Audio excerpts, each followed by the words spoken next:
ఇప్పుడు కేవలం 7,999K up to 10 kgs వరకు బరువు తగ్గి అధిక బరువు నుంచి వచ్చే ప్రధాన సమస్యలను దూరం చేసుకోండి. యంగ్ టైగర్ ఎన్టీఆర్ మెగా హీరోలను ఫాలో కావాలని చూస్తున్నాడా?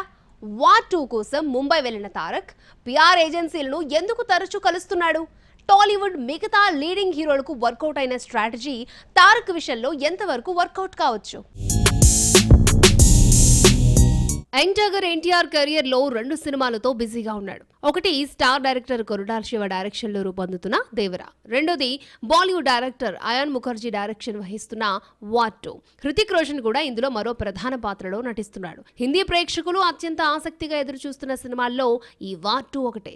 ఈ సినిమా కోసం బాలీవుడ్ వెళ్లిన తారక్ కు అక్కడ మంచి రిసీవింగ్ అయితే దొరికింది. బాలీవుడ్ లో ఎన్టీఆర్ తన పనులు చూసుకోవడానికి, ఎగ్జిక్యూట్ చేయడానికి ఒక టాప్ ఏజెన్సీని నియమించుకున్నాడని తెలుస్తోంది.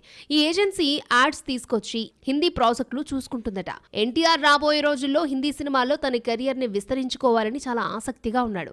అందుకే ఈ ఏజెన్సీని అప్రోచ్ అయ్యాడు. నిజానికి బాలీవుడ్ లో తమకంటూ ఓన్ ఏజెన్సీలను పెట్టుకుని పబ్లిసిటీ పెంచుకుంటున్న తెలుగు హీరోలు చాలా మంది ఉన్నారు. వారిలో బన్నీ, చెర్రీ, ప్రభాస్, మహేష్ తో పాటు విజయ్ దేవరకొండ కూడా కనిపిస్తాడు. కాకపోతే తారక్ ఈ ట్రాక్ లోకి వెళ్ళడానికి కాస్త టైం తీసుకున్నాడు. వార్ 2లో సెల్ఫ్ ప్రమోషన్ షురూ చేసిన యంగ్ టైగర్ ఆ తర్వాత ఆ యాడ్ ఏజెన్సీ ఇచ్చే ప్రమోషన్ సర్వీసులను కంటిన్యూ చేయబోతున్నాడు. ముంబై టాబ్లాయిడ్స్ తో పాటు లోకల్ ఛానల్స్ లో వీలు దొరికిన ప్రతిసారి తారక్ తాలకు అప్డేట్ నివ్వడమే ఈ ఏజెన్సీ చేసే పని.